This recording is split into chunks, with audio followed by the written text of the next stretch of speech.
Barbara Louise Cotton. On the evening of April 11, 1981, a 15-year-old girl named Barbara Louise Cotton finished dinner at a restaurant in downtown Williston, North Dakota, and started walking home.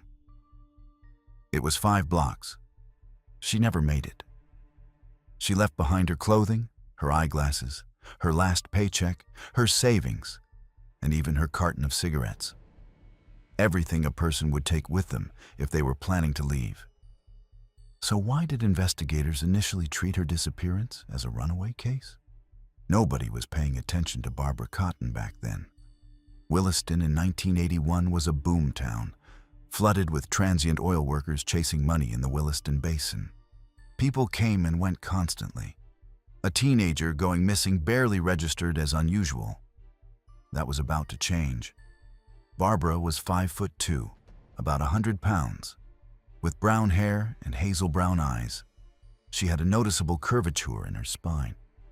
She had eaten dinner that evening with a friend and her mother's boyfriend before heading out on foot toward her house. And somewhere along those 5 blocks, she vanished from the face of the earth.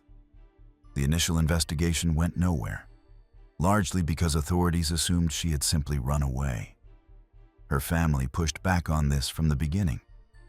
Barbara had left behind every personal item she owned. She had a paycheck she had not cashed. She had savings sitting untouched. These are not the actions of someone planning to disappear. These are the belongings of someone who expected to come home. Years passed, then decades. Barbara's case sat dormant while the people who remembered her grew older and the trail grew colder. Williston moved on. The oil boom slowed, the transient population shifted, and the town changed around the absence of a girl no one in authority had looked for hard enough when looking would have mattered. Her family never stopped asking questions, but for a long time, they were asking them into a void. The case eventually drew the attention of Forum Communications journalist James Woolner, whose investigative podcast Dakota Spotlight dedicated its entire 5th season to Barbara's disappearance under the title A Better Search for Barbara. And what Woolner's investigation uncovered cast the case in an entirely different light.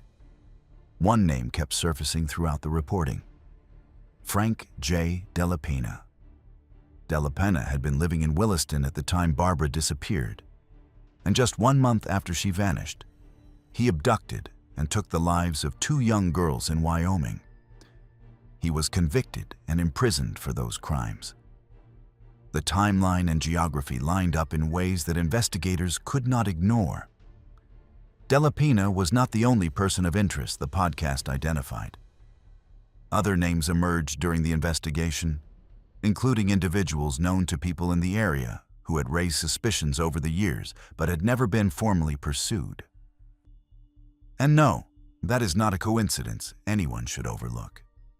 A convicted predator living in the same small town, who went on to harm others within weeks of Barbara's disappearance, had apparently never been thoroughly investigated in connection with her case.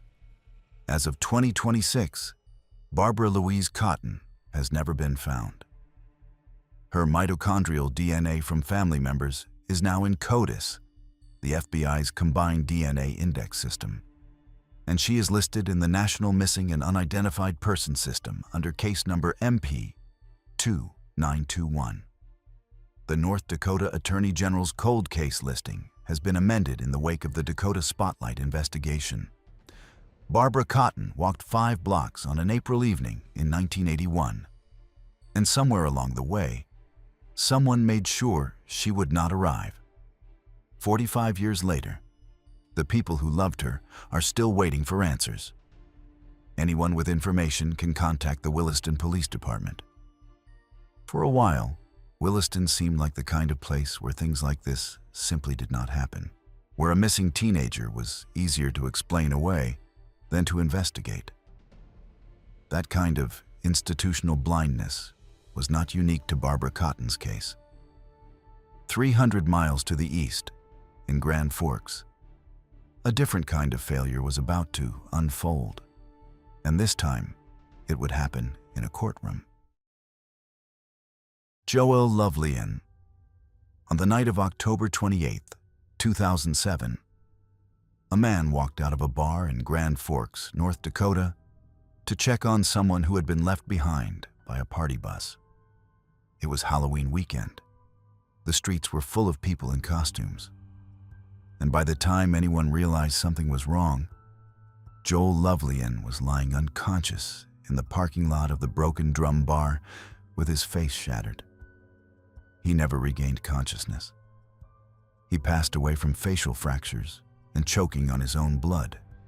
He was 38 years old, 6'4", and the people who knew him described him as a gentle giant. So how did a man built like that end up fatally beaten outside a bar while surrounded by witnesses, with his case ending in an acquittal? Joel Lovelian was a technical systems analyst at Altru Hospital in Grand Forks.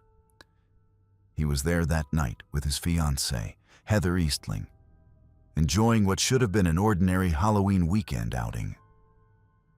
The Broken Drum was packed, the party bus crowd was moving between venues, and the atmosphere was loose and chaotic. At some point, Joel stepped outside. Something had happened on the party bus. Someone had been left behind or was in some kind of distress, and Joel went to check on them. It was the kind of thing people who knew him said was completely in character. He noticed someone needed help, so he went. Minutes later, he was found in the parking lot. The injuries to his face were catastrophic. 2 days after Joel's death, Grand Forks police asked the public for help identifying a man who had been seen that night wearing a yellow lion costume. Travis Robert Stay, a 22-year-old nursing student at the University of North Dakota, turned himself in. He had already thrown away his blood-stained sweatshirt at home, but he handed it over to police voluntarily. DNA testing confirmed that the blood on the sweatshirt belonged to Joel Lovelian. There was more. Stay had been involved in at least 2 other altercations that same night. He had gotten into a separate physical confrontation with another man dressed as a hunter, and he had also swung at a passerby. This was someone who had been violent and erratic throughout the evening. Prosecutors brought the most serious charges they could against Stay. His defense team, led by Minneapolis attorneys Peter Wold and Joe Friedberg, built their case around the argument that 5 men from the East Grand Forks party bus were the actual attackers. They argued that Stay, at 5'9" and 180 pounds, could not have fatally beaten a man of Joel's size on his own, especially while heavily intoxicated. The defense pointed to the party bus group and suggested that the real perpetrators had never been properly investigated. The trial lasted 14 days, and after roughly 5 hours of deliberation, the jury acquitted Travis Stay. One juror told the Grand Forks Herald afterward that 11 of the 12 jurors believed Stay was not just not guilty, but outright innocent. The lead detective on the case, Mike Scholes, did not share that view. He later told NBC News that he still believed Stay was responsible, and that there was not a single piece of physical evidence suggesting anyone else had been involved. Here is the detail that makes this case so difficult to leave behind. After the acquittal, Grand Forks police considered the case closed. Prosecutors reportedly permitted evidence in the case to be destroyed. There is no active investigation. There is no one else who has ever been charged. Joel Lovelian lost his life in a parking lot on Halloween weekend, and the only person ever charged walked free. Travis Stay reportedly went on to attend law school and now practices law. As of 2026, the case remains unresolved. Grand Forks police have a listed point of contact, Sergeant Rory Suby, but there is no indication the investigation is active in any meaningful sense. The case was featured on NBC's Dateline under the title Under a Halloween Moon, and later profiled in Dakota Spotlight's 8th season. Joel Lovelian, stepped outside to help a stranger, and it cost him his life. The man charged with his death was acquitted, the evidence was destroyed, and the people left behind have never received a satisfactory answer. Sometimes a case falls apart because the evidence is not there. Sometimes a case falls apart because the system fails the people it is supposed to protect. And sometimes people simply vanish without explanation, leaving behind nothing but questions and a silence that nobody in their family can accept. That is exactly what happened to Kristen Dede and Robert Anderson. Kristen Dede and Robert Anderson.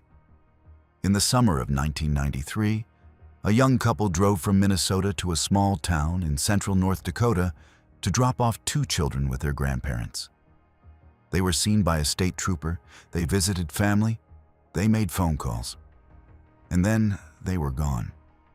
Both of them, completely. No bodies, no witnesses, no confession. Just a van found abandoned 5 days later with its VIN scratched off and its license plates missing. And then their family spent the next 3 decades trying to prove what they already knew. Kristen Joy Dede was 30 years old. She had been born Valerie Goebel, later changed her name legally, and eventually married a chiropractor named Clyde Dede. By the summer of 1993, she was in the middle of a divorce from Clyde, who just 2 months earlier had been convicted of 5th-degree domestic assault against her. A court had issued a no-contact order. She had 2 children with him, and the custody situation was tense and unresolved. Robert Michael Anderson was 31, Kristen's boyfriend. The two had been together and were living in Bloomington, Minnesota. On August 15, 1993, Kristen and Robert drove from Minnesota to Weshek, North Dakota, in the Logan and McIntosh County area, where the Goebel family farm was located. The purpose of the trip was straightforward. They were dropping Kristen's 2 children with their paternal grandparents. Along the way, they stopped to speak with a North Dakota Highway Patrol trooper, asking about child custody law. Kristen then visited her brother. At some point that day, she called a friend back in Minnesota named Tiffany and told her she was having difficulty getting her children back from the Dede family. They were last seen heading in the direction of the Dede farm north of town. 5 days later, on August 20th, their Dodge van was found abandoned in a railroad station parking lot in Aberdeen, South Dakota. The vehicle identification number had been scratched off. The license plates were gone. That same day, Kristen and Robert were officially reported missing. This is where the investigation should have built momentum. Instead, it stalled. Clyde Dede moved forward with his life in ways that struck many observers as remarkable in their timing. By March of 1994, just 7 months after Kristen and Robert vanished, Clyde obtained a divorce from Kristen and was granted full custody of their children. He later relocated to Winter, South Dakota, where he opened a chiropractic practice. A WCCO television reporter named Dan McDonald flew to Weshek in 1995 to investigate. He later reported that the reception he received was openly hostile and that he had the sense he was being followed while he was in town. The North Dakota Bureau of Criminal Investigation officially classifies both Kristen and Robert as homicide victims. A van does not have its VIN scratched off and its plates removed by someone who left voluntarily. 2 people do not vanish from a rural community without someone knowing what happened to them. Dakota Spotlight's 6th season, titled Vanishing Act, investigated the disappearances in detail. The podcast reported that investigators made a notable discovery at the Dede farmstead, and that Clyde had a confrontation with the Logan County Sheriff during the course of the investigation. The specifics of what was found have not been fully disclosed publicly. As of 2026, no bodies have ever been recovered. No one has ever been charged. Robert Anderson's son, Chase Anderson, living in Amery, Wisconsin, has posted a $5,000 reward for the discovery of identifiable remains. The family-affiliated website continues to seek information. Anyone with knowledge of the case can contact the Logan County Sheriff or the North Dakota Bureau of Criminal Investigation. Two people drove into a small North Dakota town on an August afternoon and never drove out. Their van turned up 5 days later, stripped of anything that could identify it, in a parking lot across the state line. 33 years later, no one has been held accountable. That kind of silence is hard enough when it falls over an entire community. It becomes something else entirely when it falls over a single person, someone with no connections to the area, no local family, no one to push for answers, someone passing through who simply stopped existing. That is what happened to Russell Turcotte. Russell Turcotte. On November 5th, 2002, a body was discovered in a shelter belt about 10 miles west of Devil's Lake, North Dakota, roughly half a mile north of US Highway 2. The remains were badly decomposed. The person was found unclothed. An autopsy determined the cause of death was blunt force trauma to the back of the head. It took investigators time to identify the body. When they did, they learned his name was Russell Douglas Turcotte, and he had been missing since July. Russell Turcotte was a young man from Wolf Point, Montana. His family described him as fun-loving, someone who was into rock and roll and who lit up the room when he walked in. He had been hitchhiking across the northern plains that summer, and by mid-July of 2002, he had made it to Grand Forks. On July 12th, Russell was at a Simonson's gas station and truck stop in Grand Forks, waiting for a money order his mother, Linda Hansen, had wired so he could buy a bus ticket home to attend a wedding in Montana. He never picked up the money. He was never heard from again. Nearly 4 months passed between the day Russell was last seen alive and the day his body was found in that tree row near the town of Penn.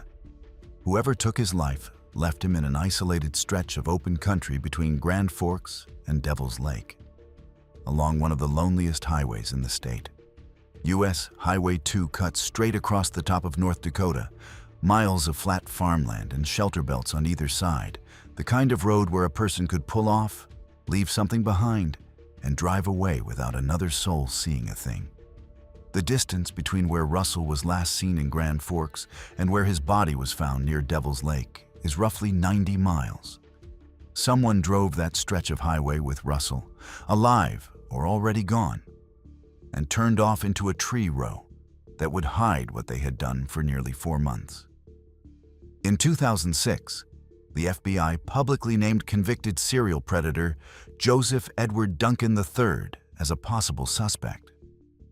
Duncan had been in the region and had a documented history of targeting vulnerable individuals along highways and at truck stops. No charges were ever filed in connection with Russell's case, and the investigation never publicly advanced beyond that disclosure. The lead Bureau of Criminal Investigation agent on the case, Mark McNamee, has since passed away. The institutional knowledge he carried about the investigation went with him. Russell Turcotte's case has received significantly less media coverage than other Grand Forks area cases from the same era. His family and observers have attributed this disparity, at least in part, to Russell's Native American identity. A young indigenous man hitchhiking through the northern plains did not generate the same public urgency as other missing persons cases in the region. And the gap in attention is something his family has spoken about publicly. The case was profiled on the cable program Haunting Evidence. But the exposure did not produce the breakthrough his family hoped for. He is listed on the North Dakota Attorney General's cold case page. As of 2026, Russell Turcotte's case remains unsolved. Anyone with information can contact the Ramsey County Sheriff's Office or the North Dakota Bureau of Criminal Investigation. Russell Turcotte came to Grand Forks waiting for a money order so he could go home for a wedding. Somebody made sure he never got on that bus. His body lay undiscovered in a shelter belt for months before anyone found him. And more than 2 decades later, no one has answered for what happened to him. A body with no justice, a family with no closure. It is a pattern that repeats across North Dakota's coldest cases. And then there is the case of Norman Limesand, where the opposite happened. A man confessed, went to prison, served his full sentence, and walked free. The only thing missing was the one thing the family needed most. Norman Limesand. In November of 1999, an 82-year-old farmer named Norman Leroy Limesand left his home in Marion, North Dakota, heading toward his son's farm. He was a township officer responsible for managing local culverts and drainage, the kind of steady, unglamorous civic work that keeps a rural community running. He had been involved in an ongoing dispute with a neighbor, Stephen Allen Thomas, over a clogged culvert on the Thomas property in Lemoore County. Norman Limesand never arrived at his son's farm, and even though a man eventually confessed to taking his life, his body has never been found. 4 days after Norman disappeared, on November 16th, his pickup truck was found abandoned on a residential street in the Romkey Park neighborhood of Moorhead, Minnesota, roughly 200 miles from his home. There was blood inside the truck's toolbox. Testing confirmed it was Norman's. A Wrangler spare tire was missing from the vehicle. Investigators turned their attention to Stephen Allen Thomas.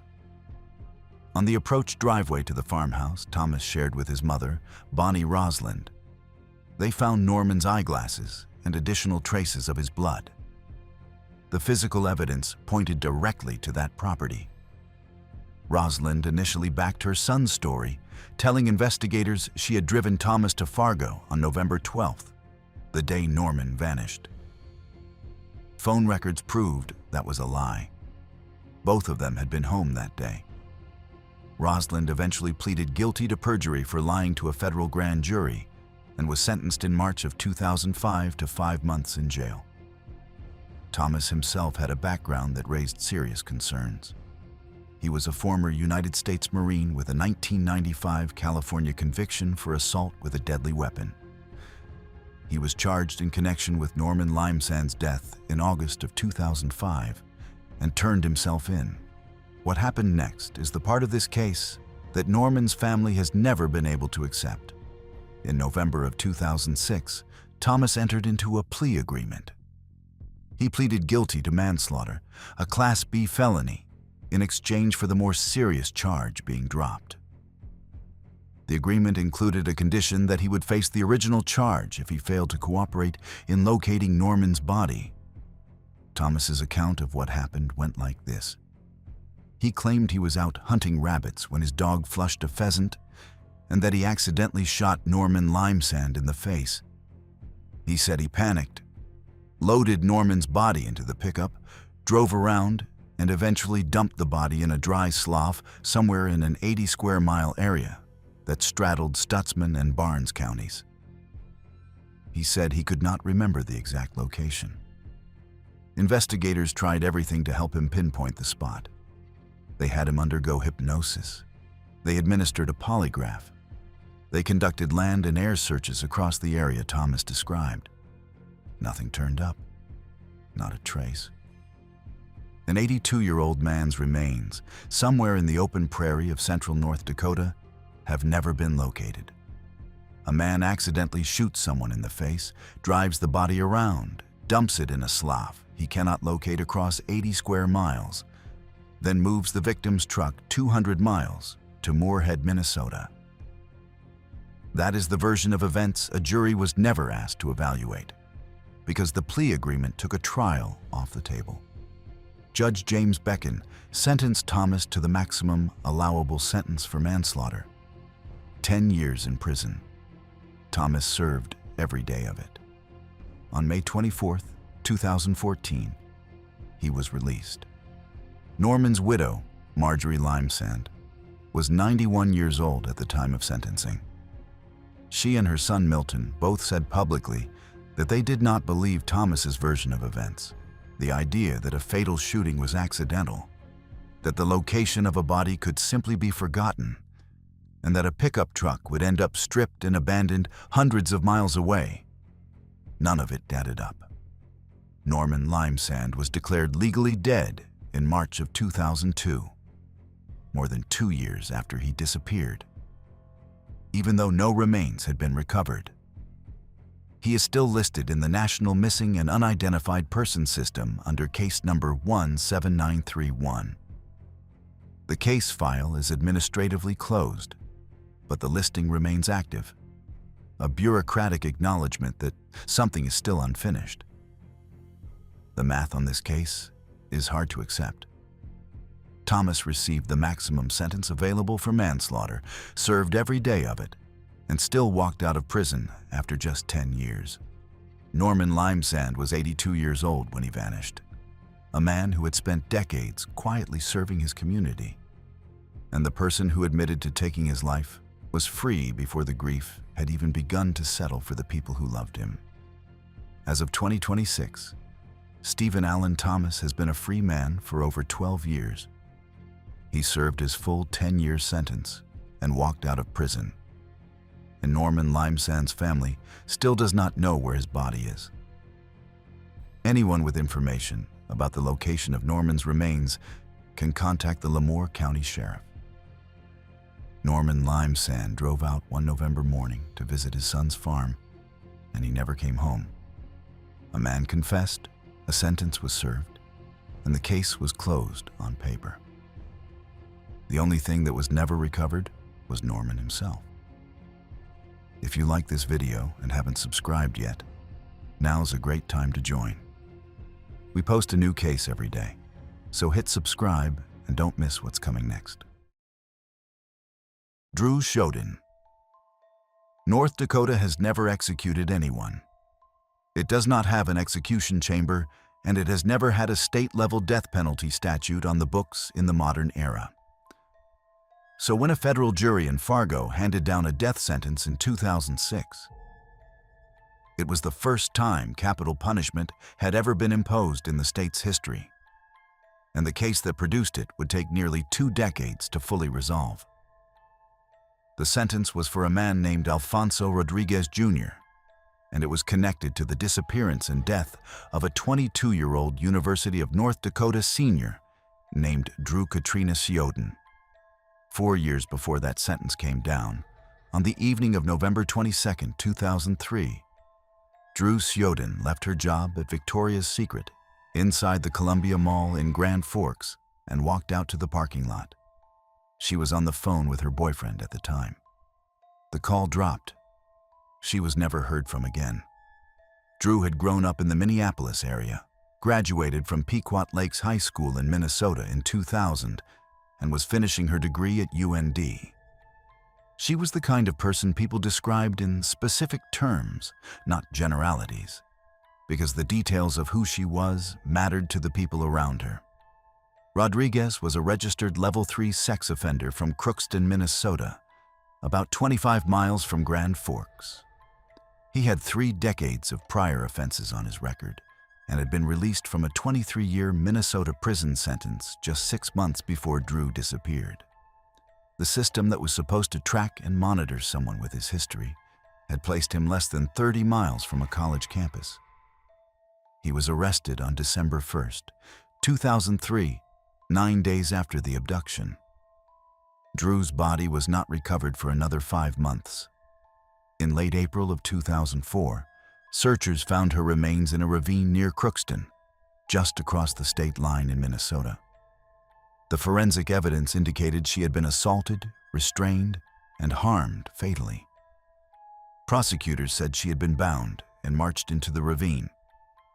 The defense challenged the prosecution's account of the precise cause of death, but the core facts were not in dispute. The fact that she had been transported across state lines is what gave federal prosecutors jurisdiction and ultimately led to the federal charges. The trial began in Fargo and lasted through the summer of 2006. At the time, It was the longest federal criminal trial in North Dakota history. On August 30th, the jury convicted Rodriguez. On September 22nd, they sentenced him to death. Pay attention to what happened next, because it explains why this case dragged on for another 17 years. Rodriguez's legal team filed appeals. The Eighth Circuit affirmed the conviction and sentence in 2009. The United States Supreme Court declined to hear the case. In 2011, United States District Judge Ralph Erickson, who had presided over the original trial, reviewed an ineffective assistance of counsel claim and flagged 2 issues with the defense's performance, though he rejected most of Rodriguez's arguments. Then, on September 7th, 2021, Judge Erickson, now sitting on the Eighth Circuit by designation, overturned the death sentence entirely.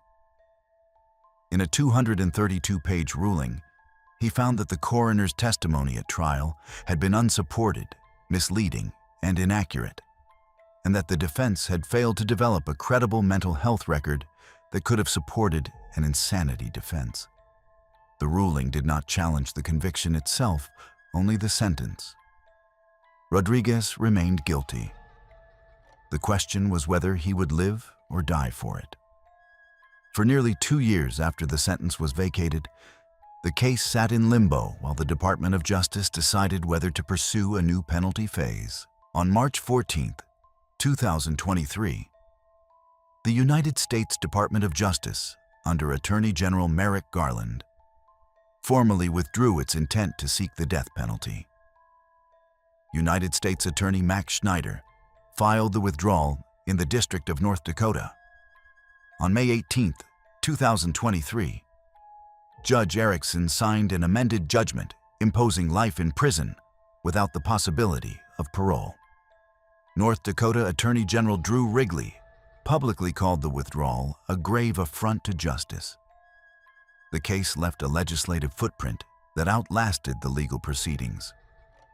In 2006, President George W. Bush signed the Adam Walsh Child Protection and Safety Act, which contained a provision known as Drew's Law.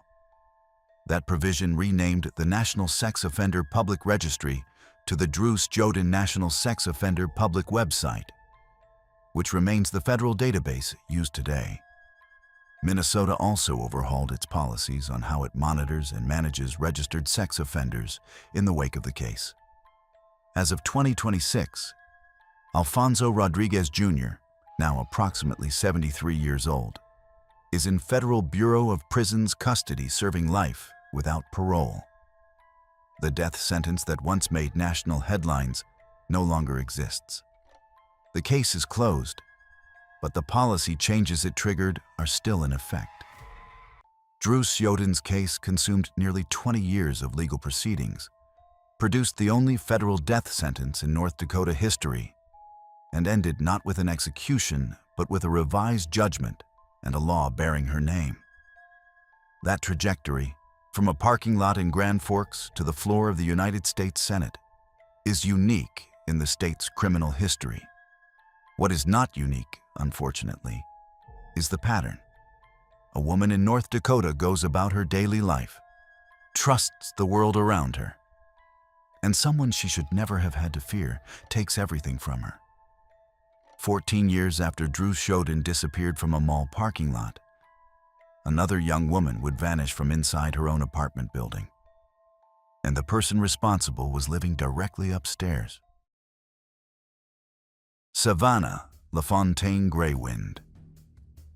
On August 19, 2017, a 22-year-old woman named Savanna LaFontaine-Greywind was invited upstairs by her neighbor in a Fargo apartment building to help with a sewing project. Savanna was 8 months pregnant. She walked up one flight of stairs and never came back down. If you had asked anyone on the block about Savanna before that day, they would have told you she was quiet, steady, close to her family. She was an enrolled member of the Spirit Lake Sioux tribe with ties to the Turtle Mountain Band of Chippewa. She lived in the basement apartment of the building on North 9th Street with her parents, Norberta and Joe. Her boyfriend of 7 years, Ashton Matheny, was the father of her unborn child. She was weeks away from giving birth. The neighbor who invited her upstairs was Brooke Lynn Cruz, then 38 years old. Cruz's boyfriend, William Henry Hone, lived in the same apartment. What happened inside that apartment became the subject of a trial that revealed one of the most disturbing crimes in North Dakota history. According to testimony presented in court, Cruz accused Savanna of stealing mail and harming her cat, then physically attacked her. What followed was an act so extreme that the details were difficult for even seasoned prosecutors to present. Cruz used a knife to remove Savanna's unborn child from her body without any form of anesthesia, while Savanna drifted in and out of consciousness. Savanna's life was taken during or shortly after this act. The medical examiner was ultimately unable to determine whether the precise cause of death was blood loss or asphyxiation. The question of who ended Savanna's life remains contested. At Hone's trial, Cruz testified that Hone was responsible for taking Savanna's life after arriving at the apartment. Hone denied this. A fellow inmate later testified that Cruz had privately claimed she acted alone.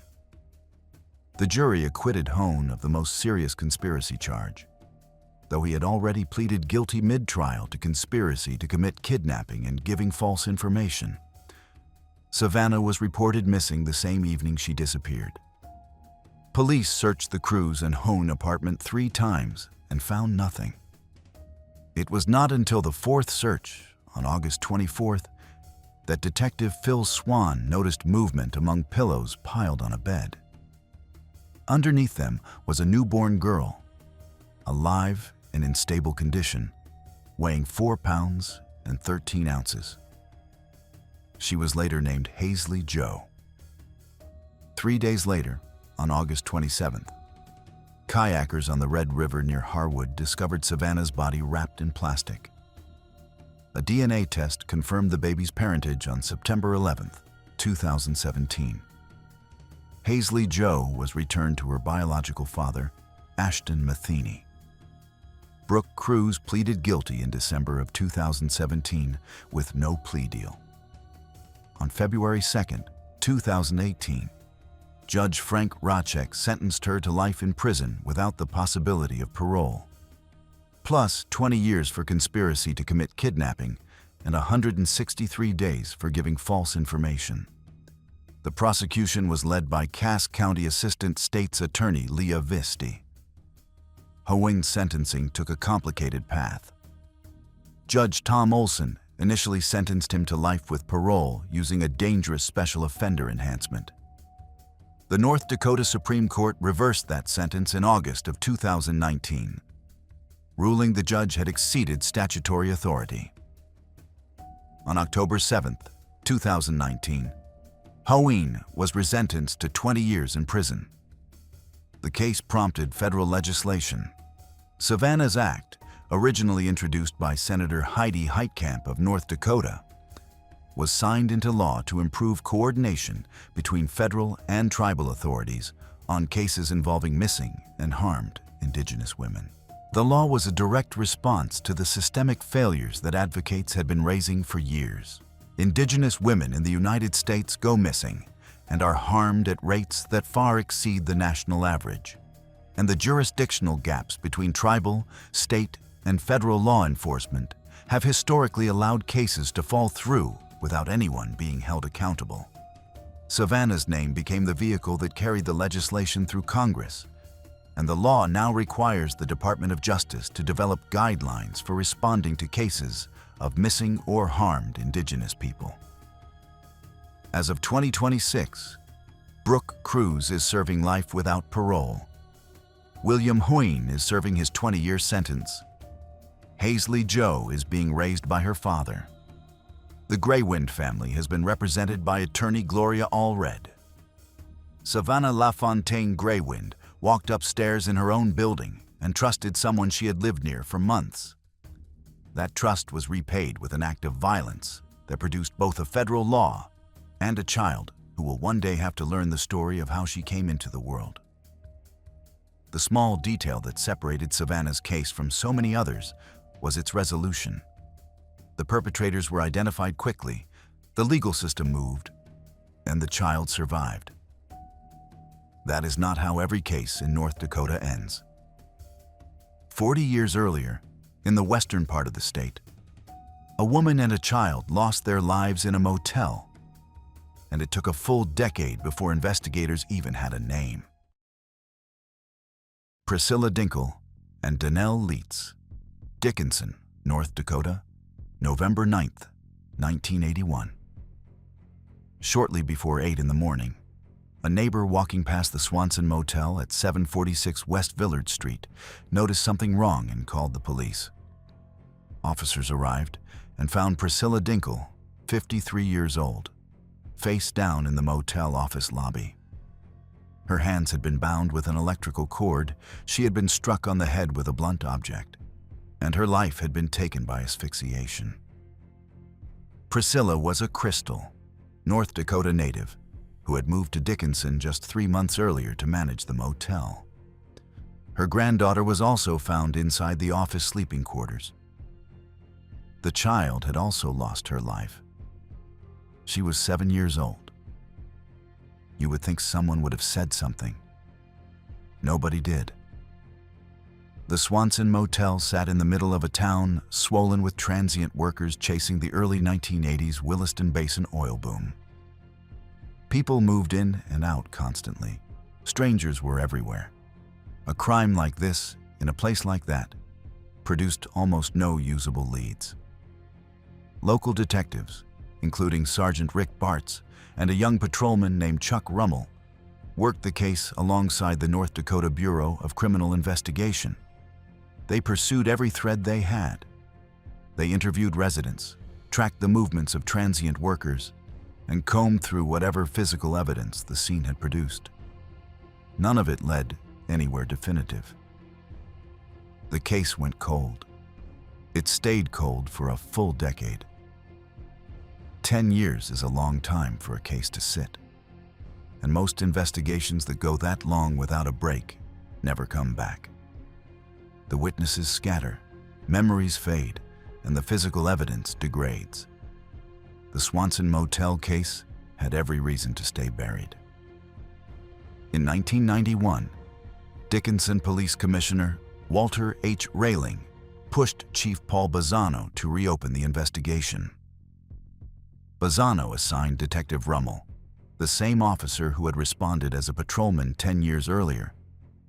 And this time, Rummel had a new tool at his disposal.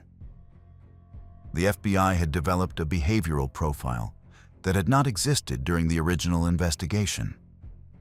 The profile pointed to a specific type of individual. Rummel and a North Dakota Bureau of Criminal Investigation agent followed the lead to Batesville, Arkansas, roughly 80 miles northeast of Little Rock, where they found a former Dickinson taxi driver and transient named William Rieger. Rieger matched the behavioral profile. He had lived and worked in Dickinson during the period of the crime, he had access to the motel area, and his background and behavior patterns aligned with what the FBI profile described. He was arrested and charged with both deaths. Rieger never stood trial. Days before the proceedings were set to begin, he suffered a heart attack in jail and passed away. He was never formally convicted in a court of law, but Dickinson police consider him the identified perpetrator, and the case is closed. Investigators also found connections between Rieger and unsolved cases in multiple other states, suggesting that what happened at the Swanson Motel may not have been an isolated event. The investigation is now used as a teaching example for FBI behavioral profiling in criminal justice programs. As of 2026, the case remains closed. Priscilla Dinkle and her granddaughter are remembered in Dickinson, and the investigation that identified their attacker a decade after their deaths stands as one of the few cold case successes in western North Dakota. A decade of silence, and then a profile, a trip to Arkansas, and a name. That is what persistence looks like when the system works. When it does not work, when there is no profile and no breakthrough and no name, a case simply sits in a filing cabinet and waits. Billy Wolfe has been waiting since 1978. Billy Wolfe. On a Sunday afternoon in August of 1978, a young man paddling a canoe on the Red River north of the Fargo-Moorhead area spotted two plastic garbage bags caught in tree branches along the riverbank. When he pulled them free, he discovered that each bag contained half of a human body. The remains had been severed at the waist. The victim's throat had been slashed. The body was identified as William Wolfe Jr., known to everyone as Billy. He was a West Fargo High School graduate. Most reporting from Forum Communications archives describes him as 21 years old at the time, though at least one Dakota Spotlight account gives his age as 18. That discrepancy has never been resolved. Billy Wolfe was young, local, and by all accounts had no obvious enemies. The manner in which his body was found suggested something far beyond a typical crime of opportunity. Whoever was responsible had gone to considerable effort to conceal and dispose of the remains, and the level of violence involved pointed to something deeply personal or deeply disturbed. The Red River north of Fargo is not a remote wilderness. It runs through populated areas, through parks and neighborhoods, and the idea that someone placed those bags in the water expecting them to disappear was either calculated or desperate. Roughly 3 months after the discovery, Billy's father was charged in connection with the death. Prosecutors later dismissed the case. It was the only charge ever filed, and it did not hold. In the decades since, the case has attracted false confessions, amateur theories, and periodic bursts of investigative interest that have produced leads, but no resolution. The Red River runs through the heart of the Fargo-Moorhead metro area and stretches for hundreds of miles through some of the flattest, most open terrain in the country. In 1978, there was no DNA technology, no genetic genealogy, and no centralized database connecting crimes across jurisdictions. A case like this, with a body found in a river and no eyewitnesses, was exactly the kind that could slip through the cracks and stay there. Retired Minnesota Bureau of Criminal Apprehension agent Dan Ballman, now working part-time with the Clay County, Minnesota Sheriff's Office, has dedicated significant effort to the case in recent years. Tips generated through media coverage and podcast listeners have raised additional persons of interest, but none have resulted in charges. Dakota Spotlight devoted its 4th season, titled Chasing Billy, to the case. The investigation surfaced names and possible connections that had not been publicly explored before, but the fundamental question remains unanswered. Who took Billy Wolfe's life? And why was his body disposed of in the way it was? As of 2026, the case is unsolved. Anyone with information can contact the Fargo Police Department or the North Dakota Bureau of Criminal Investigation. Billy Wolfe was found in garbage bags on a Sunday afternoon, pulled from the Red River by a stranger in a canoe. Nearly 50 years later, nobody has ever been held responsible. His case file remains open, but open is not the same as active, and active is not the same as close to being solved. 6 years before Billy Wolfe was found in the Red River, another young person's life ended in the open country of western North Dakota, left beneath a tree in the Badlands by someone who has never been identified. That case sat untouched for decades. It is not sitting anymore. Laura Jean Dugan. On April 30th, 1972, a body was found beneath a cedar tree about 3 miles southwest of Medora, North Dakota, roughly 1 mile south of Interstate 94 in the western Badlands. The victim was a 14-year-old girl from Huntley, Montana, a small town about 260 miles to the west. Her name was Laura Jean Dugan, and she had been missing for approximately 3 weeks. Laura Jean's school bus driver was the last known person to see her alive. Walking in the direction of the interstate, sometime between April 7th and April 21st. What happened after that, who she encountered, and where she was taken, has never been established. What investigators found at the scene told them that she had been the victim of a violent crime. The autopsy determined that she had been harmed and that her life had been taken deliberately. Her cross necklace was found hanging in a nearby tree. Billings County in 1972 was not equipped to conduct the kind of investigation this case demanded. The county was sparsely populated, the resources were limited, and the forensic tools that might have made a difference simply did not exist yet. The distance between Huntley, Montana, and the spot where Laura Jean was found is roughly 260 miles, which meant that whoever was responsible had likely transported her a significant distance, possibly along the interstate.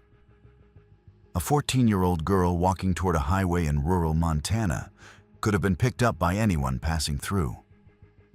And in 1972, there was no surveillance footage, no cell phone records, and no digital footprint to trace. The case went cold almost immediately. Laura Jean's father, William Dugan, spent the rest of his life seeking answers. He contacted investigators, followed up on leads, and kept his daughter's name in front of anyone who might listen. He passed away in 2014 without ever learning who was responsible for his daughter's death. In 2003, investigators attempted DNA testing on evidence from the case, but the technology available at the time produced no actionable results. The case returned to its filing cabinet. Then something changed. In 2023, Dean Wyckoff was elected sheriff of Billings County, and one of his first official acts was to reopen the Laura Jean Dugan case. Wyckoff began working with the North Dakota Bureau of Criminal Investigation on modern forensic genetic genealogy approaches, the same investigative DNA techniques that have cracked cold cases across the country in recent years, including the identification of the Golden State Killer and dozens of other previously unidentifiable suspects.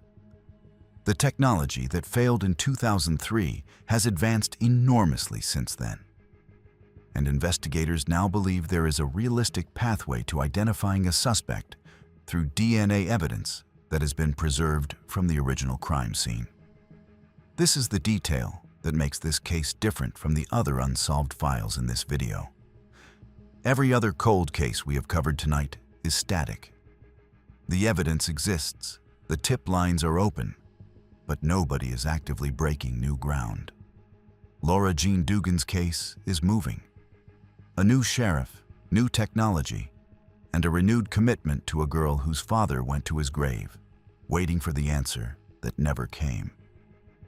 As of 2026, the case remains unsolved but is actively under investigation. A memorial basketball court was built in Laura Jean's honor in her hometown of Huntley, Montana.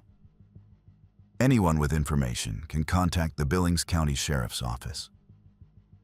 Laura Jean Dugan was 14 years old, walking toward a highway in rural Montana, when someone ended her life and left her beneath a tree in the North Dakota Badlands.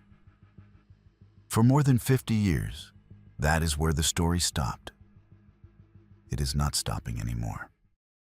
These are 10 lives from one state, spread across 5 decades. Some of these cases ended in convictions, some ended in acquittals. Some have never ended at all. The tip lines are still open, the families are still waiting, and somewhere in North Dakota, the answers still exist. Thanks for watching. Click here for the next video.